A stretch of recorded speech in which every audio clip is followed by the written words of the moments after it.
Most people spend their lives trying to be acceptable.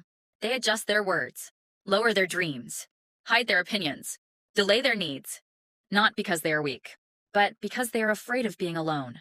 From childhood, we are taught something quietly: be good, be polite, be useful, be liked. So we learn to choose others before we choose ourselves. We say yes when we mean no. We stay when we should leave. We shrink when we should grow. But something strange happens when a person finally chooses themselves.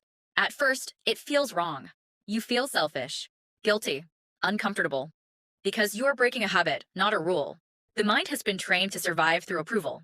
So when you stop chasing validation, the brain panics. It says, what if they leave? What if they judge? What if you disappoint them? But choosing yourself is not abandoning others. It is stopping the abandonment of your own life. The first thing that changes is boundaries. When you choose yourself, you stop explaining your worth. You stop begging for respect. You start protecting your time, energy, and attention. That makes some people uncomfortable, because people who benefited from your silence feel threatened by your voice. So when you grow, not everyone claps. Some question you. Some resist you. Some leave. And that's painful, but it's also honest. Because the relationships that survive your growth are real. The second thing that changes is identity.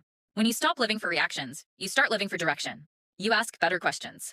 Not, do they like this? But, does this match me? Your choices become quieter but stronger. You stop copying lives and start building one.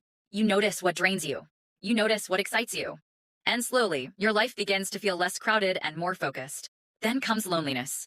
Yes, choosing yourself can feel lonely, because comfort often comes from belonging, not from truth. When you walk a different path, fewer people walk with you. But solitude is not the same as isolation. Isolation is empty. Solitude is intentional. In solitude, you meet yourself without noise. Your thoughts become clear. Your values sharpen. Your confidence grows quietly. You stop asking for permission to exist. Another change is emotional power. When you choose yourself, you stop outsourcing your happiness. You don't wait for messages to feel valued.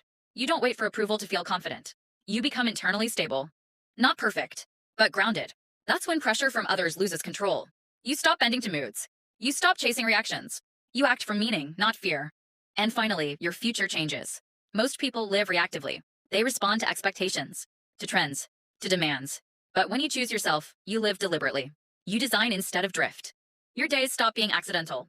Your goals stop being borrowed. You become responsible for your own direction. And responsibility feels heavy at first. But it's also freedom. Because no one else can live your life for you. Choosing yourself doesn't make you selfish. It makes you honest. Honest about what matters. Honest about what hurts. Honest about who you are becoming. And the truth is simple. If you don't choose your life, someone else will choose it for you. Quietly. Slowly. Without asking. So choosing yourself is not about leaving people behind.